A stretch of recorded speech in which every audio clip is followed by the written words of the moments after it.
Dans l'assemblée des saints, assoiffé je me tiens, que ton onction descende sur moi. Conscient que mon destin est dans le creux de ta main, que ton onction descende sur moi. Je suis disposé, assoiffé, que ton onction descende sur moi. Je suis disposé, assoiffé, que ton onction descende sur moi.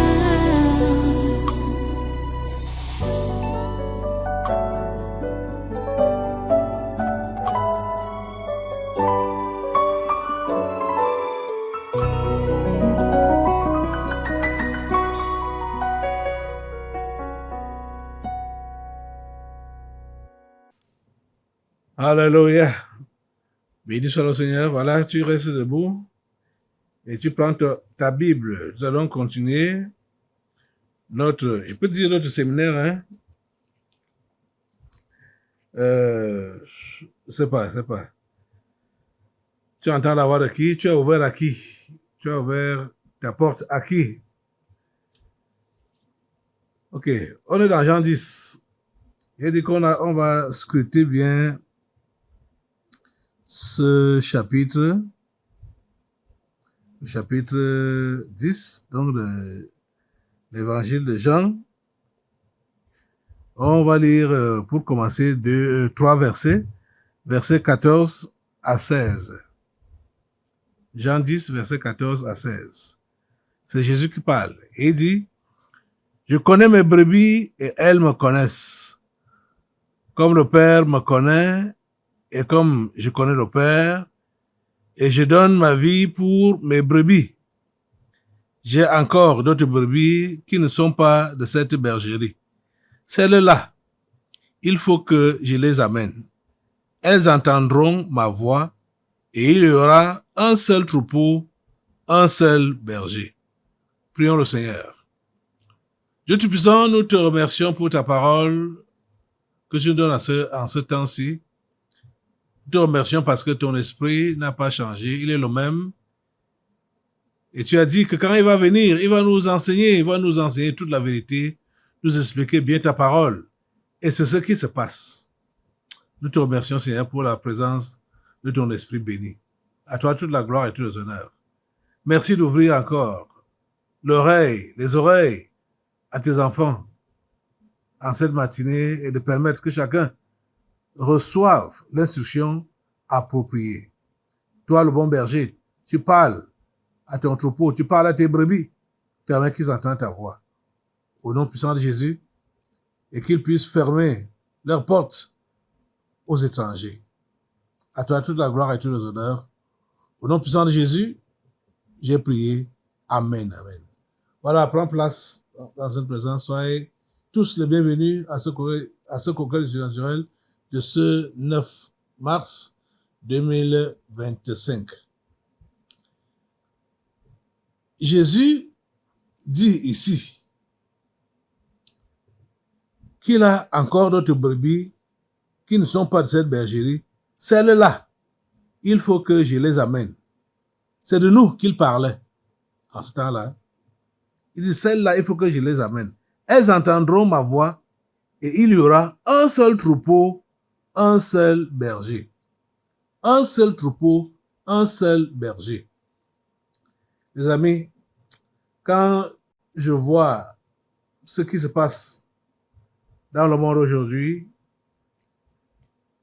je suis, je peux dire, frustré, dérangé, parce que les brebis du Seigneur, elles sont pas nombreuses. Elles sont pas nombreuses. Mais les brebis du Seigneur sont dehors. Et Jésus a prévu que c'est en ce temps-ci que ces brebis doivent entendre sa voix. Mais vous voyez, les tyrans du monde ont tout fait pour bloquer, et ils font tout pour bloquer cette percée. pour que les brebis du Seigneur entendent librement sa voix. Regardez un peu dans quelles conditions nous sommes en train de faire les cultes ici. Regardez dans quelles conditions je vous enseigne la parole de Dieu. Nous sommes sous la persécution, sous les pressions du gouvernement camerounais. Et ça fait même à ce que beaucoup de ceux-là même qui sont les brebis du Seigneur n'ont pas le courage de pouvoir s'approcher parce qu'ils ont peur des représailles. Mais il faut que toi, brebis du Seigneur, dès que tu entends la voix de ton berger, réponds. Réponds. N'aie pas peur, ne crains rien. N'aie pas peur des représailles. N'aie pas peur de la persécution. Jésus a prévu que ça doit arriver, ça doit être comme ça. Donc, ce que nous vivons aujourd'hui là, ce n'est pas nouveau. Jésus a prévu que ça doit être comme ça. Donc, ne t'effraie pas. Ne crains pas. Ne recule pas. Mais, il y a quelque chose que le Seigneur veut vous dire en ces temps-ci, depuis donc le séminaire de ce mois de mars, c'est de garder la porte de votre cœur. Gardez la porte de votre cœur. Vous comprenez? Garde ton cœur plus que toute autre chose. Garde ton cœur plus que toute autre chose, nous a dit le Seigneur. Donc, tout ce que tu dois protéger, c'est ton cœur. Donc, de ne pas l'ouvrir à n'importe quoi et à n'importe qui.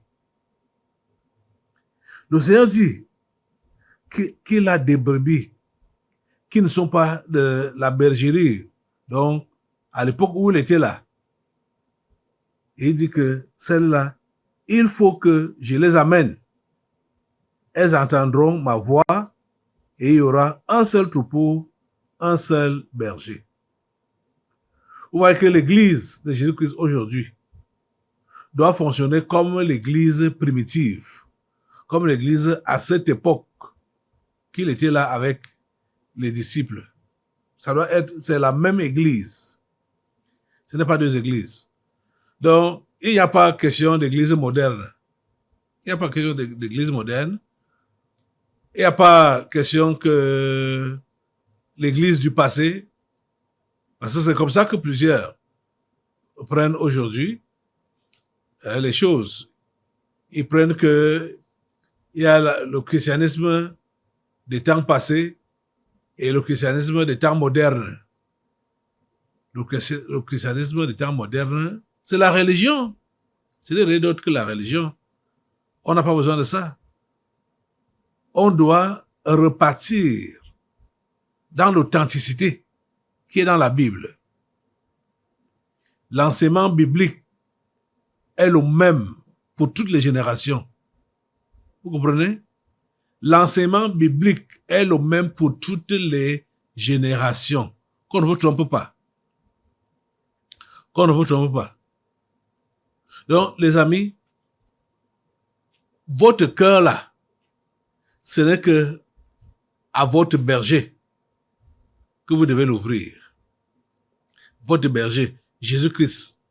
Ce n'est que lui qui doit avoir accès dans votre cœur. Mais vous avez mis beaucoup de choses dans votre cœur. Plusieurs ont entendu la voix de l'éducation, de l'école. Et c'est ça qui est plein dans leur cœur. Ils ont entendu la voix de la carrière. C'est ça qui est plein dans leur cœur. Ils ont entendu la voix de l'élévation. C'est ça qui est plein dans leur cœur. Il faut que je sois élevé. Il faut que je sois quelqu'un dans cette société. Ils ont entendu la voix des percées. Et c'est ça qui est plein dans leur cœur. Je dois avoir la percée. Je dois progresser. Je dois avancer. Quelle est la voix que tu entends? Et à qui as-tu ouvert ton cœur Ou à quoi as-tu ouvert ton cœur? Cher ami, rappelle-toi que ce n'est qu'à Jésus que tu dois ouvrir le cœur. Depuis qu'on a pris ce sous-thème, plusieurs sont restés, on peut dire, intacts. Donc, malgré le fait qu'ils ont pris, ils ont accueilli beaucoup d'étrangers dans leur cœur. On a parlé pendant 4 jours d'affilée pendant le séminaire, mais ils sont restés avec leur cœur fermé au vrai berger pour continuer à entretenir les étrangers dans leur cœur. Pourquoi vous faites ça? Pourquoi vous préférez continuer à entretenir les étrangers dans votre cœur? Ce n'est pas le moment, ce n'est pas le temps de continuer à entretenir les étrangers dans votre cœur. C'est le temps maintenant d'ouvrir réellement votre cœur à votre berger, votre Seigneur, votre Sauveur, à votre Dieu. Jésus est tout ça pour vous. Vous comprenez ça?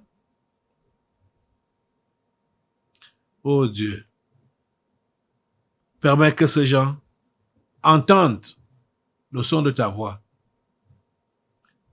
reconnaissent ta voix et ouvrent leur cœur à toi et à toi seul. Jésus a dit aux Juifs, on part maintenant au verset 26 de Jean 10 là. Mais vous ne croyez pas parce que vous n'êtes pas de mes brebis. Oui, ce sont les brebis, ce sont les boucs qui ne croient pas. C'est ça que Jésus voulait dire ici. Les boucs, les chèvres. Vous ne croyez pas parce que vous n'êtes pas de mes brebis. Au verset 27, mes brebis entendent ma voix. Je les connais et elles me suivent. Je leur donne la vie éternelle, verset 28, et elles ne périront jamais. Et personne ne les ravira de ma main. Personne ne les ravira de ma main. Cher ami, si tu es la brebis du Seigneur, tu peux te rassurer que tu es dans de bonnes mains et que rien ne peut te ravir de sa main. Rien ne peut te ravir de sa main.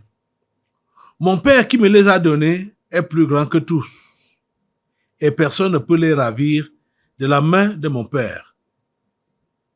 Moi et le Père, nous sommes un. Vous voyez, c'est verset 30. C'est là que j'ai achevé la lecture. Jésus dit que toi, brebis du Seigneur, sa brebis, tu es dans sa main. Tu es dans la main du Père. Vous voyez? C'est-à-dire, tu es dans une double sécurité. La sécurité de la main de Jésus et la sécurité de la main du Père. Même comme lui et le Père sont un. Si tu es dans la main de Jésus, ça veut dire que tu es dans la main du Père. Tu es en sécurité. Tu comprends ça? Hein? Tu es en sécurité. Franchement. Donc, tu ne dois pas avoir peur. Je ne sais pas. Pourquoi est-ce que vous ne croyez pas facilement? Ou vous hésitez de croire? Même quand vous avez toutes les évidences, mais vous hésitez de croire. Écoutez les amis, la vie sur cette terre est tellement éphémère. Elle est tellement courte. Elle est tellement courte. Même si tu vis 100 ans sur cette terre, tu n'as pas vécu, tu n'as rien fait. Elle est courte. Très courte. Mais je ne sais pas pourquoi, est-ce que vous vous concentrez à ne vivre que sur cette terre. Vos projets sont seulement les projets de cette terre. C'est-à-dire, vous n'avez rien à voir, ou vous ne voulez rien avoir avec l'éternité. C'est l'éternité que vous devez regarder. C'est l'éternité que vous devez viser. Vous devez vivre en fonction de l'éternité et non en fonction de l'instant. Plusieurs parmi vous, vous vivez l'instant. Vous vivez le ici et maintenant. C'est-à-dire les choses de cette vie, cette terre. C'est éphémère. Ça passe. Ça passe comme l'éclair. Ça ne dure pas, les amis. Est-ce que vous pouvez comprendre aujourd'hui que il vous est utile de mettre de côté, c'est-à-dire, ou de faire sortir de votre cœur tout ce qui vous préoccupe à l'heure actuelle, tout ce qui vous préoccupe depuis un certain temps, vos choses personnelles, votre vie personnelle, vos programmations personnelles, et de décider d'écouter la voix de votre berger qui vous dit, en appelant chacun de vous par son nom, que, cher ami, ma brebis, voici ce que tu es appelé à faire. Ça, c'est le temps de la fin. Ce sont les derniers temps que nous sommes en train de vivre. Tout ce que tu as programmé là, c'est éphémère. Il faut chercher à faire rentrer mes brebis qui ne sont pas encore dans la bergerie, fais-les entrer. Celles-là qui sont encore dehors, au lieu de commettre les bêtises, comme des exemples que je vous ai donnés pendant le séminaire. Ces deux sœurs, et je ne sais pas quel est votre cas. Hein? Ces deux sœurs, celles-là qui disent qu'elles sont croyantes, chrétiennes, au lieu d'évangéliser les païens, elles préfèrent forniquer avec les païens. C'est terrible, c'est abomination. C'est-à-dire pour empêcher ces gens-là de se convertir. Ce n'est pas ça que tu es appelé à faire. Ce n'est pas ça que tu es appelé à faire. Tu es appelé à ramener les païens au Seigneur. Tu comprends? Tu es appelé à... Ce n'est pas par les liens du mariage. Hein? Tu ne peux pas ramener le païen au Seigneur par les liens du mariage. Je vous dis la pure vérité que j'ai vu des situations, des cas de ceux-là qui pensent ou qui pensaient qu'ils peuvent évangéliser, ils peuvent épouser des païens ou des païennes et les convertir. Ça ne marche pas. Les amis, ça ne marche pas. Dans ce livre qu'on appelle la Bible, le conseil n'a jamais été donné que celui-là qui se réclame de Dieu ou de Jésus ou de chrétien doit aller s'unir en mariage avec un non-chrétien, un païen. Ce n'est pas conseillé. Ce n'est pas conseillé dans la Bible. Vous comprenez? Ce n'est pas conseillé. Et j'ai vu des cas. Je me rappelle d'une sœur, je ne sais pas. Oh mon Dieu. L'enfant là, bon, à l'époque, elle était enfant. Elle avait envie d'avoir la sécurité financière et matérielle. Donc, il lui fallait quelqu'un de bien assis. Elle calculait, elle pensait gros. Il fallait quelqu'un de bien assis pour l'épouser. Je me rappelle que un frère qui était à l'époque étudiant à l'école normale lui a proposé un mariage. Elle a refusé. Elle a préféré aller prendre un fonctionnaire qui n'était pas chrétien, qui n'était pas né de nouveau. Tchaï. Elle a fait tout et tout pour amener ce monsieur à l'église. Le monsieur l'a suivi à l'église. Le monsieur a fait le converti. Mais il ne s'est jamais converti. Et dans l'église où elle a mené, l'Église était aussi bon, une religion. Je peux dire, vraiment, était déjà une religion. Comme la personne était un haut fonctionnaire, l'Église l'a rapidement enrôlé. Il est devenu ancien. Un ancien d'église païen. Dans une église qu'on appelle réveillée, hein. Mais c'était un païen.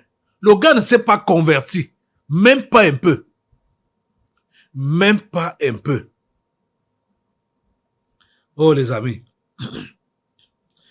Je me rappelle, à l'époque, je prêchais encore à Radio Bonne Nouvelle. C'était la première chaîne chrétienne ici au Cameroun, Radio Bonne Nouvelle. Je prêchais là-bas, je disais une émission qui s'appelait L'heure de la solution. Et bon, un temps, j'ai décidé de souvent, comme les gens appelaient pour leurs problèmes, donc ils cherchaient la solution à leurs problèmes, j'ai donc commencé à recevoir les gens, je les recevais là-bas à la radio. Bon, après, j'ai commencé à les recevoir chez moi quand il fallait maintenant que je commence ce ministère. J'ai commencé à les recevoir chez moi. J'ai reçu une dame.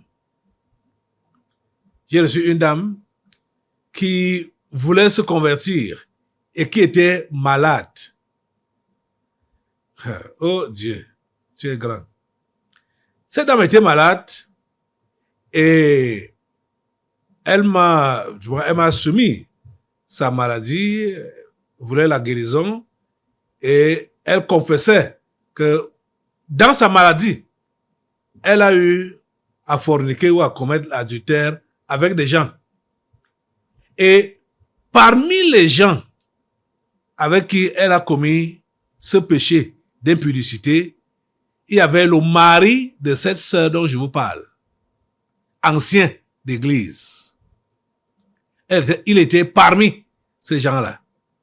J'ai mis mes mains sur la tête. J'ai dit, hey, Auntie, voilà, cette dame ne sait pas ce que son mari fait dehors.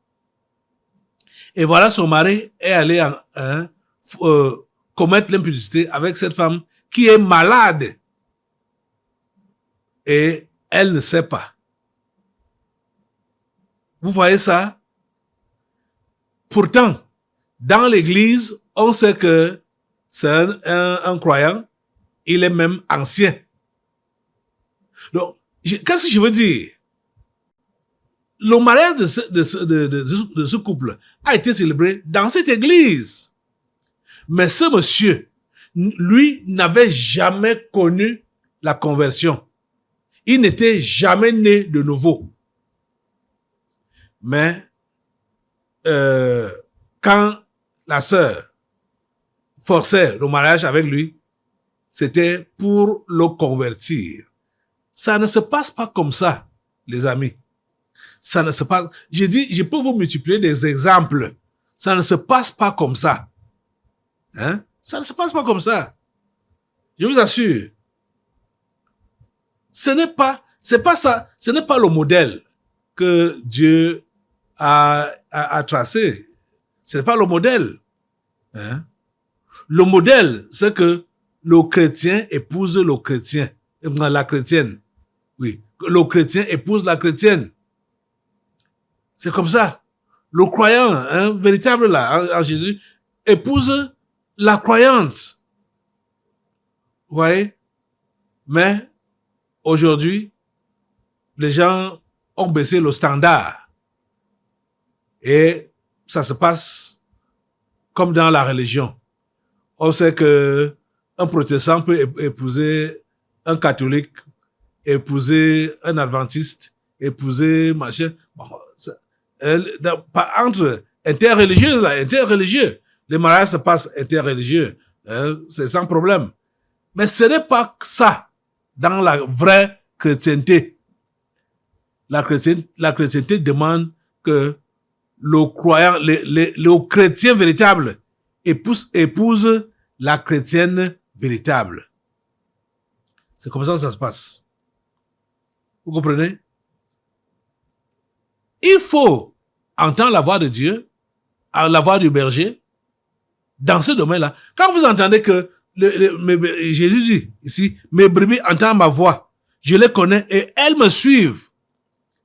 Les brebis du Seigneur le suivent pourquoi? Il les amène où? Il les amène vers pâturage. Donc, leur donne les herbes à brouter. Les herbes de bonne qualité. Donc, c'est quoi? C'est le style de vie chrétien que Jésus enseigne à ses brebis qui le suivent. Vous comprenez? Si tu es la brebis du Seigneur, tu dois entendre sa voix et tu dois le suivre dans les directives qu'il va te donner, qu'il te donne dans tous les domaines. Dans le domaine des affaires, il te dit d'être intègre. Dans le domaine du mariage, il te dit, pour toi, jeune fille, ce n'est pas toi qui cherches ton mari. C'est l'homme qui cherche la femme. Donc, tu dois entendre la voix du Seigneur que toi, jeune fille, reste tranquille. Si tu es prévu pour le mariage, ton homme va venir vers toi, va s'annoncer. Tu comprends ça? Ça ne doit pas devenir ton problème. Que tu dis que voilà, j'ai vieilli déjà. Je vais avoir des enfants quand? Tu vois? Écoute alors les voix que tu entends. Écoute les voix que tu entends. Je vieillis déjà. Je vais avoir des enfants quand? Je vais me marier quand? Je vais bâtir ma famille quand? Tu entends les voix que tu entends? Donc tu vois ça? C'est anormal. C'est la voix du Seigneur que tu dois entendre. Lui te dit, jeune fille, attends, reste tranquille. Si tu es prévu pour le mariage, tu dois attendre que lui-même oriente donc son homme vers toi. Ce n'est pas toi qui tu vas mettre tes genoux à terre, commencer à faire des jeûnes, comme ça se passe dans les religions, qu'on appelle même réveillés ou pentecôtistes. Des jeunes filles qui jeûnent, qui se mettent à genoux pour prier, pour demander le mari, Ce n'est pas biblique. Ce n'est pas biblique. Vous comprenez? Je dis de la Genèse à l'Apocalypse. Vous n'allez pas voir des histoires de ce genre-là. Que les jeunes filles se mettent à genoux pour demander le mariage. Ce n'est pas biblique. Donc, cette voix que tu as entendue là, ce n'est pas ton berger qui t'a dit ça. C'est pas, ça dit de prier. Ce n'est pas ton berger qui t'a dit ça. Tu comprends ça? Mes brebis entendent ma voix. Je les connais et elles me suivent. Fort heureusement. On ne peut pas s'improviser comme brebis du Seigneur. Hein. Lui-même, il connaît ses brebis. Donc, même s'il y a camouflage, même s'il y a mélange, même s'il y a des ordres n'importe comment, Jésus sait, il connaît ceux-là qui lui appartiennent. Même l'apôtre Paul a répété même la même chose dans le livre de Timothée, que le Seigneur connaît ceux qui lui appartiennent. Il les connaît. Vous comprenez? Jésus, il connaît ceux-là qui lui appartiennent, ses brebis. Il les connaît. Vous comprenez? Donc, il n'y a personne qui est la brebis du Seigneur et qui est inconnu par lui. Il n'y a personne. Il connaît toutes ses propres brebis. Chacune par son nom. Il t'appelle par ton... Si tu es la brebis du Seigneur, il t'appelle par ton nom. Et beaucoup d'entre vous là, vous avez même déjà entendu sa voix. Vous entendez comment il vous appelle et il vous dirige. Vous dites que mon enfant, cette voie que tu veux prendre là n'est pas bien. Arrête. Reviens. Voici la voie à suivre. Voici le chemin. Voici la route. Celles-là qui sont têtues comme brebis vont continuer à prendre le chemin de l'égarement. La route de l'égarement, de la perdition. Alors que le Seigneur lui montre la voie à suivre. Les amis, Arrêtez-vous un temps. Arrêtez-vous un temps. Écoutez la voix de votre berger et suivez la direction qu'il vous montre. Ne continuez pas à vous entêter.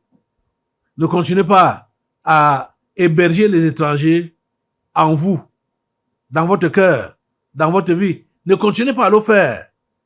Vous n'allez pas dire que vous n'avez pas entendu. Vous voyez, le séminaire a fait maintenant là 6 jours. On a fait d'abord les 4 premiers jours et nous sommes maintenant au 6e jour parce que jeudi passé, j'ai prêché sur la même chose et aujourd'hui, dimanche, c'est la même chose. Ça a fait 6 jours.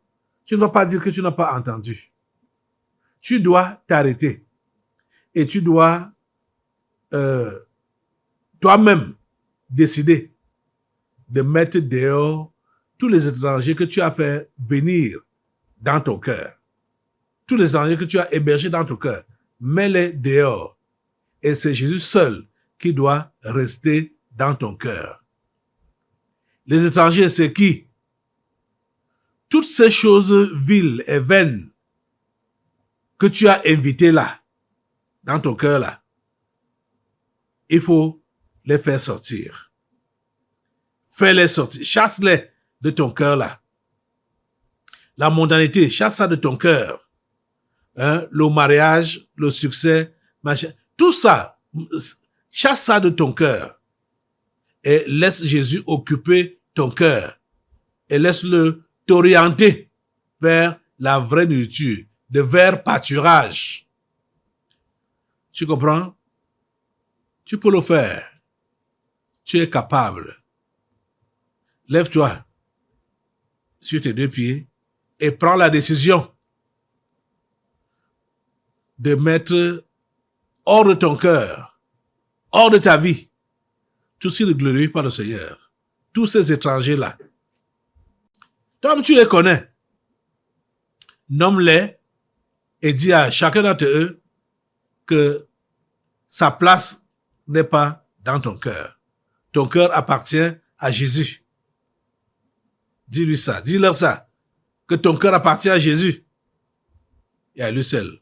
Comme je le disais pendant le séminaire, ces étrangers fuient d'eux-mêmes dès que tu as sincèrement dit à Jésus, Jésus, prends toute la place. Prends toute la place. Tous les étrangers s'enfuient. Et tu restes avec ton Jésus.